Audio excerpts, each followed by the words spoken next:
If you were to come in for a consultation on mini dental implants, the first thing we would do is take what we call a CBCT on you.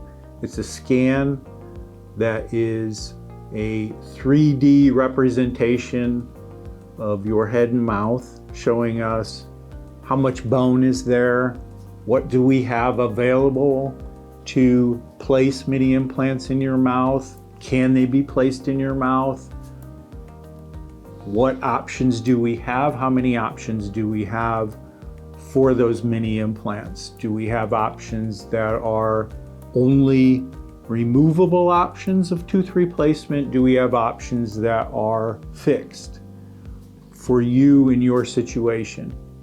So we evaluate the CBCT when you come in for that first visit with you. We let you see that also. We talk through that.